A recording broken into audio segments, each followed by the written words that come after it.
Nobody wants to admit that this has been going on. I'm the truth teller. I'm the one that's going to be the target. And I tried to tell a lot of the Mormons that this was going on too. They're having a discussion with Sherry Cardinal, and I wanted to clarify the record on who is a disgruntled person. It has to do with money and Midegah. Be on the lookout. It's a bolo situation.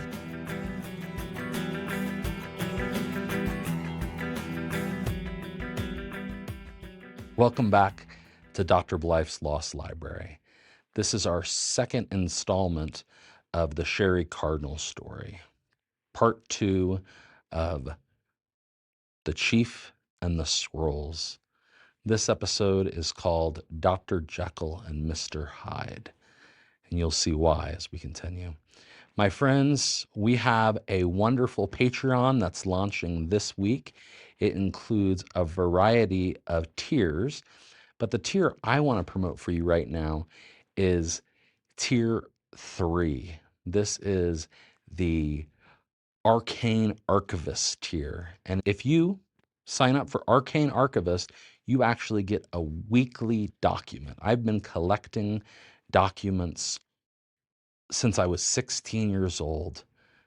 I had been a member of the Church of Jesus Christ of Latter-day Saints for only a year and a few months when I visited my great aunt, a woman named Pearl Wilcox, a fairly well-known RLDS historian. And she sat me down and showed me how she did history in her day. And at the time, she was in a care center owned by the RLDS Church, and she pulled out a shoebox from beneath her bed, and in it were a variety of newspaper articles. And she said, this is what you got to do. You need to collect sources if you want to be a historian. And I've taken her up on that. It's a little different now. I'm not cutting things out of newspapers, but I've traveled around a dozen archives, visited with many individuals of a variety of different movements within the larger restoration. And so as we talk about different documents on the show, some of those, particularly the small and obscure documents that you can't find elsewhere, will be available on that Patreon. I appreciate all of your support. I hope you check it out. And of course, I'll be referencing the relevant portions on the actual show. So don't feel like you need to sign up. So in the first episode, we discussed how a woman born as Sherry Parker, well, adopted as Sherry Parker, grew up in a American family in Lewiston, New York, in the home of a Baptist minister and a Swedish immigrant mother close to the Tuscarora Reservation. From the age of 7, she knew that she was adopted. And from that point, she felt like she didn't relate to her family like she did before then. When she was an adolescent, she began to admire the activism of the local Tuscarora leaders. And she began to believe that she was the product of the 1950s scoop, where Canadian Indigenous children were rehomed into settler families. Throughout her life, this became her origin story. But it wasn't something she could prove. In 2000, she did a DNA test. There was no indigenous markers. She eventually joined a website called Genie.com, where she discovered that she had many distant cousins who had indigenous blood, which for her was a confirmation of what she believed all along. The story I told you then is the story of this woman who resonated with Native culture, found herself in a variety of Native experiences throughout her life, but couldn't show through DNA or direct relations her descent until she met a distant cousin named David Taylor. David Taylor would eventually go by the name Chief Miga, or Midegah Ogichita'a. He would answer her deepest desires to be accepted within a Native community when he told her that she was a Red Bear Pembina, just like him, and in fact made her his chief grandmother, until ultimately he had what he needed and Sherry was disposable. In this episode, I'm going to share the rest of Sherry Cardinal's story, how she began to question Chief Miga and his claims, and ultimately to separate herself from the chief and his new tribe. This is really hard for me because I don't hold him, I hold him accountable, but it's kind of with a heavy heart. You know? Yeah, obviously he was or is very meaningful to you. Yes. And you didn't have a universally negative experience with him at all. No, that came in due time. It took me a while to start connecting the dots because our beginning was very innocent and understandable. When the Mormon issues started cropping up, it started showing up a little over a year ago when he started doing podcasts with Zion Media and a bunch of other people, or Chief David Midegah has joined us. get into these fits of anger with people. And I would try to talk to him, and he has this public persona, or had this public persona of being the kind warrior man. He comes across as very gentle, considerate person. The kind man of the Ojibwe peoples. I'm called the kind warrior man of the Ojibwe people. But the more time I spent with him, the more I realized that behind the scenes was Mr. Hyde. Very angry. I hate people. As in, he said, "I hate people"? Oh, yeah. This isn't a revelation to those who have watched David's videos on YouTube. You better watch out for us in civil court. I am myself. And if you don't like it, you better learn to love it. And you know what? It's far better to be yourself and to be a willful participant in good than to be a hateful human being, and that's all I found with the Latter-day Saints. It's not gonna be nice now. We're trying to be nice and find reasons to be kind. But it's becoming more and more challenging. He never turned it towards me initially. But Dr. Jekyll and Mr. Hyde, you know, me being a trauma therapist, I have other names for it. What people will understand is Dr. Jekyll and Mr. Hyde, two different personalities. And I started noticing this more and more, especially in regards to women.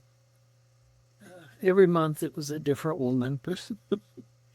And I had women writing me, trying to get to him, number one, telling me of their adventures with him.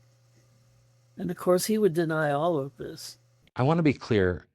I can't vouch for any of the things Sherry's about to tell us. This is Sherry's story. David Taylor has responded. We're going to play that at the conclusion of the episode. You can believe this if you want to. I'm a bit of a seer. I see things behind the scenes. I would kind of poke Midegah and say, hey, you know, I have owl medicine, which means I can see through the dark. And I can see hidden things that people don't want me to see. And I started confronting him about these shadowy women around him. I didn't know what was going on. But I'm not making a value judgment here. The judgment is that he would lie to me about it. When I would talk to him about these things, then he would lie to me and change the subject and make light of them and make them into the villain, which for a clinician is an automatic. Who's the villain here? It was a little over a year ago that I started really confronting him on this, a year ago, December specifically. And he would always turn the tables, either make a joke of it. And I basically told him a year ago that I didn't trust what he was telling me anymore, that I had lost my connection. And this group of people that he calls the Zioneers, mostly Mormons who didn't know better, were taken in by his stories. But I needed proof. He'll deny all of that, but this never happened until I started getting proof. That's when the tables turned. They started turning when we were in the Yucatan. Sherry traveled to the Yucatan with David and the Zioneers, as he came to call his devotees. They traveled and met with members of what's called the Quetzal Council in a spot not too far from Chichen Itza. And over the course of that weekend, Sherry was introduced to a number of individuals she had only previously known online. For the first time, she felt a distance between her and David Taylor that she had never felt before. It's there in the Yucatan that she discovered the man she'd adopted as a son had actually gotten married without telling her. This is where he introduced his now wife to me, which shocked me. He introduced her down there telling people that knew about her not to tell me anything, because ostensibly he wanted to tell me in person and not over the phone or not over WhatsApp.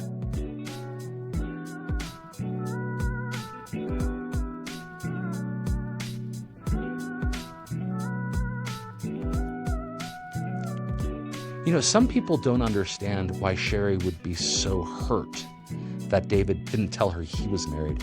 But you have to understand, the two of them acted as if they were mother and son. To find out 2 months after David was married, she says as chief grandmother, she deserved to know. She was supposed to counsel him. Tribal protocol would say that I should have been the first to know if he really had found the love of his life. That's what chief grandmothers do. He should have asked my blessing. He thinks it's control, but it's not control. But ultimately, she was a woman that saw David as family. And now David had moved on. My frame of mind was if he's happy, that's all that matters. The way he did it was so counterproductive to our traditions. All of these Mormons, keeping secrets from me, not knowing the traditions. He begged on their ignorance, I think. So all this was going down, and we were at Chichen Itza for this solstice ceremony, and I couldn't wait. I couldn't get out of there fast enough because it was all wrong. Why do you think Midegah would be nervous about telling you? Because I knew that he had another person in another place. Sherry began to question David Taylor when she was contacted by multiple women who claimed to have had a relationship with Taylor. But when he told me this in the Yucatan, I hadn't spoken to this other person for a while.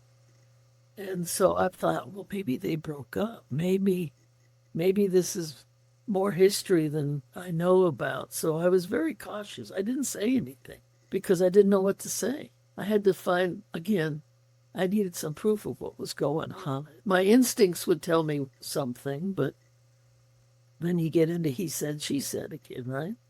When Sherry got back from the Yucatan, it was only a matter of weeks before the Church of Jesus Christ Bickerton held their conference. Now, David Taylor had become a member of the Church of Jesus Christ several months before. At this conference, he came in as something of a hero.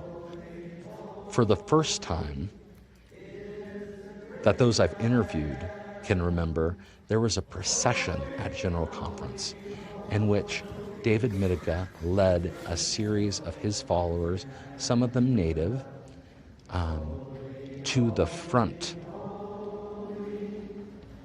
of the chapel. He was honored. And for Sherry, this felt very disorienting and, in her words, not traditional. It was there, once seated at the Church of Jesus Christ conference, that David Midegah held Sherry's hand and made a request that to Sherry felt like a betrayal. And then he had told me I had to get baptized so that his numbers looked good. I didn't have a chance to say, he's telling me this in church. And I'm like aghast. I'm like, how dare you? You're asking me to go against my sense of integrity so your numbers look good? No siree. Plus, my sister had died, and I was trying to get to Ohio that Monday to get to her funeral. He just shrugged that off like it was nothing, wanting me to stay over on Sunday to get baptized. Like, no care or concern. And that's when I really, Dr. Jekyll, Mr. Hyde. And I went back to my hotel. He said he was going to come by at the end of the evening. I said, we need to talk. He never showed up. I didn't know where he was the next morning when I got up. By this time, I was pretty livid. He wasn't showing up at all. And I'm there trying to get to my sister's funeral. I couldn't get the flight to Columbus, Ohio, out of Pittsburgh. So I got a flight home instead, and I ended up watching her funeral online. Her relationship with David would never be the same. A few weeks later, David was back in Germany. Sherry was in the United States, and she had a major health crisis. Ultimately, she ended up in the hospital, and Sherry Cardinal called on her friend David Midegah, the man that was like a son to her, the chief to her chief grandmother. And when she asked David to come, David agreed to come. He came to the country. He had dinner with his bride at a fancy restaurant. He met with President Geely of the Church of Jesus Christ, which he had business with. But he never actually met with the woman that had adopted him as a son. This story has a great deal to do with money. I want to show you a portion of a clip from an interview I did with Sherry Cardinal. She's going to tell the story about how David borrowed a sum of money, the efforts to pay it back, and the long delays in doing so. I'm not going to keep secrets. I kept them for a long time because I needed proof. And he provided me with proof in September. And the proof he provided me with, which I sent you that video, so you got to know about it. I have it all here in writing. Okay. Oops. That's another. He had a couple of my credit cards. One was my business credit card, because he said he didn't have travel money or needed help until he got paid, and that he would pay it back at the end of the month. And I had no reason at this time not to believe him. This was before all this stuff happened. We'd been good friends, family, for over 2 years, 3 years, and none of this other stuff had happened. So I gave him a card with his name on it on my business account, but it was for travel so he could get to these meetings he was having over here in the States. But it was pay him off when he got paid every month. That didn't happen. So I had to cut off that business card and say you can't use it anymore. I need it for travel. I need it to run my business. By this time, he had charged over $8,000, I think. And I had to goad him into paying every month. He had another credit card of mine, which he charged up on, and I started noticing charges that weren't authorized, like for flooring, carpeting. I noticed charges for attorneys, and I noticed charges for van rentals and hotel rooms, and things that he was doing for the Zioneers to make it look like he was all an act, of course, to make it look like he was honoring them, but they didn't know at the time that it was actually my credit card. And it wasn't only me he was doing this to. He owes other people lots of money too, and whether it be by commission or omission. He had a regular job. He would always brag about his income. And that he was getting even another job that was going to pay him even more. And I finally said no and stopped all the credit cards. He would brag about his income when I would ask him to pay up. It's like, and what happened was he actually gave me access to his bank account. I have all of his bank account information here so I could withdraw every month without having to goad him into it. It was driving me nuts. I didn't want to chase after him. And I would send him the credit card statements every month, which he denies receiving, of course. So that was one of the other things a year ago that made me not trust him anymore. And so eventually, I had his permission in writing. There's his permission for me to take $500 a month out on each credit card to pay it, which we did for 4 months. Okay. So he paid some of that balance down.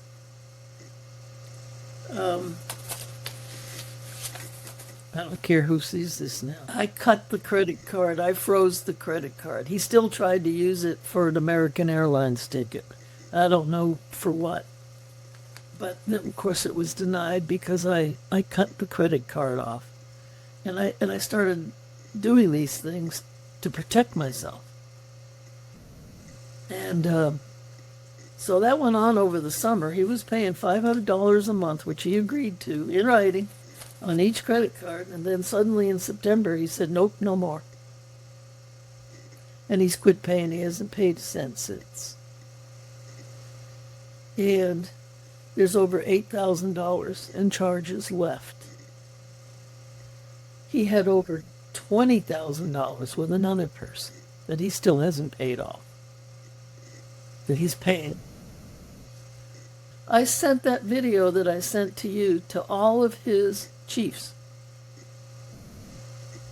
and some of the Zioneers, so they know what was going on. Yeah, they've been duped too. Nobody will talk about it. Nobody will do anything about it because they don't want to admit they've been taken. Most of them know this stuff. A lot of this stuff. They know what's happened to me. They know he's bankrupting me, literally. They know it. And they just don't want to admit it. Their egos are... and their hearts are like this. Because it's their job to bring this stuff to the forefront. And really, basically, I haven't spoken to him since he started threatening me with all these emails and lawsuits. He threatened me at the beginning of it that if I didn't take it, that I'd be up for libel, slander, and all that stuff. He offered me on, here it is, on over $8,000 debt now, which is almost $9,000 because it's all accruing interest, right? I'm making minimum payments because I didn't want my credit ruined. But it looks like it's going to be a given at some point because I can't pay that. I live on Social Security. I'm 76 years old next month. I don't have the wherewithal to get back to work and pay off his debt. I make it month to month myself. And yet he offers me $2,000 on this almost $9,000 debt. A non-disclosure agreement? $2,000 to cover a $9,000 debt? When I question him, he threatens me with libel and slander and lawsuits and attorneys. And if I speak of any of this, he's threatened me with that. I have it all here in writing.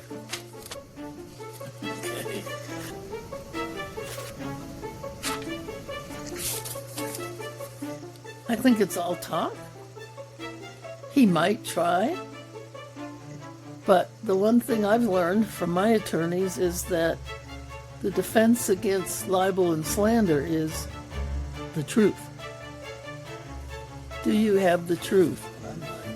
Here it is, all in writing. Plus, I have years of records of him and me talking.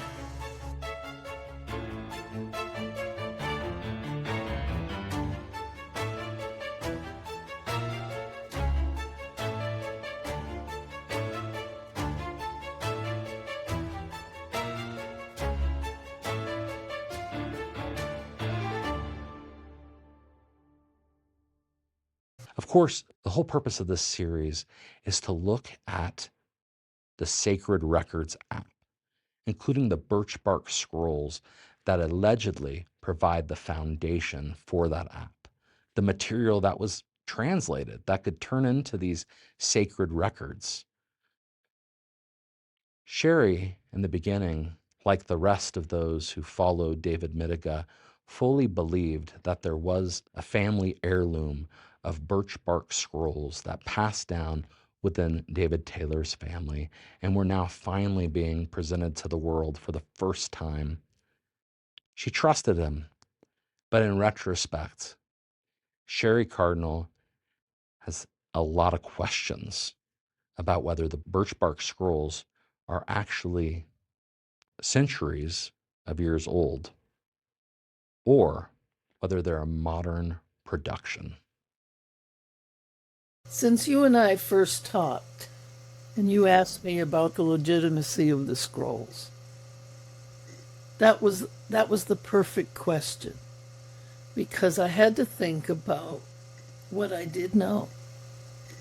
And I didn't know anything more than you knew. I had been told that the Eighth Fire Lodge had scrolls or had interpretations of the scrolls. I can't say for sure because I never saw them. Talk is cheap, I want proof. So, in the last month since you and I first talked, I hunted through some of my pictures because I never saw the scrolls. I only saw pictures. And when he went to that conference in Utah, all they saw were pictures too. I blew this one up. You can kind of see it, and the singe around the edges. When you blow it up, you can kind of see that it's not quite kosher.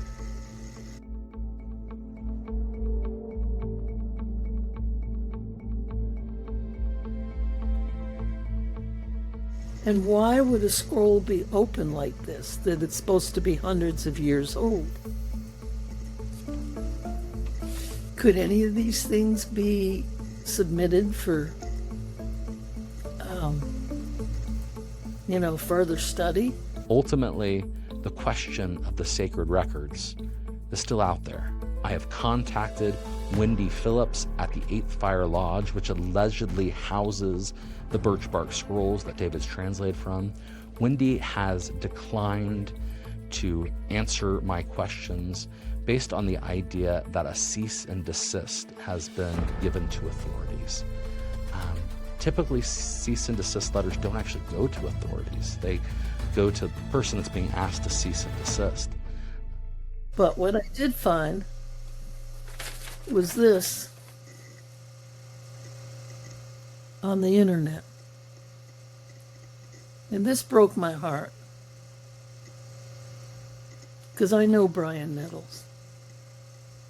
I know him to be an honest man in his heart. But he's been duped. He authenticated this, as far as I know, without ever seeing the scroll in person. This is on his website. And then if you click on the links, it's all about how authentic it is and how he was assured by Midegah. Midegah is a great actor. He's a great storyteller. he can think on his feet and come up with stories that are just about believable, unless you really look at it. Thank you so much for joining us tonight. At the end of this episode, I'm actually going to include a statement issued by David Taylor before even the first episode was published. I want you to hear him out right away. Even though we hadn't discussed the issues of what Sherry was going to bring up the episode, he already knew what she was going to say.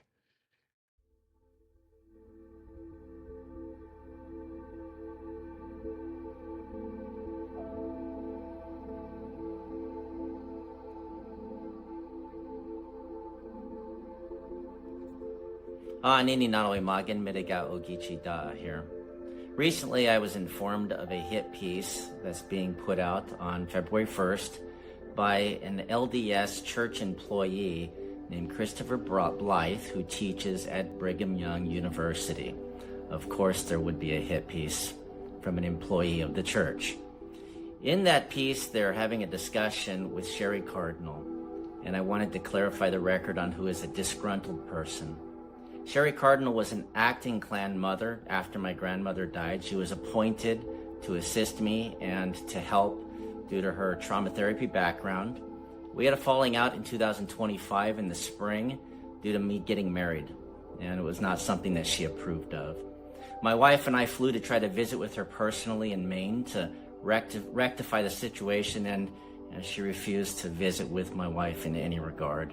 And so I had to establish clear boundaries. Now, separate from that, and there was a separation due to an attempt through multiple Grand Chiefs of the Americas to try to get them to convince me to leave my wife. And when that communication was shared, I cut contact. Second from that, Sherry Cardinal assisted financially with a lot of events through 2024 and 2025 and requested reimbursement, and that was approved. In September of this year, we halted it was about $1,000 a month was being taken out, and we wanted to get an accurate amount of what the reimbursement totally was. The amount that was provided was too high. We had a lawyer contact her and request official records. We did not receive those records or that information until just 1 week ago, and it was substantially less than what she had initially requested to be reimbursed. But we approved this amount. So this is a disgruntled person who's upset that personally I drew a boundary. I'm not going to ask permission to get married to my wife. And secondly, was trying to take advantage of us on reimbursements. And the amount that is approved is about 33% less than what she initially tried to submit. So it does not surprise me if she would be involved with podcasts to try to harm me because she's disgruntled. Secondarily, one of the things that was in his Mr. Blythe's release was about AI. We have had the sacred records initially submitted as we received them in original format from emails of other persons to AI analysis. And this was done by a third-party independent entity as well as through 2 church organizations, and they have all passed as having no input or impact from artificial intelligence. So we would just say that this isn't surprising that an employee of the Church of Jesus Christ of Latter-day Saints who knocks on people's doors and says, hey, receive a book of a second witness of Jesus Christ who walked in the Americas, and if someone said, prove it, they'd say, we can't because an angel took it. And when the authorized indigenous persons themselves, there are many indigenous groups across the Americas, just as there are many peoples across Asia and Europe. There are traditions that are found that validate it, but if the Indians release it, for some reason, the LDS Church employees feel the need to go and do a double standard. So that's the update. I'm doing very well. I'm refreshed. I'm healing, and I look forward to talking to you soon. I hope that clears that up.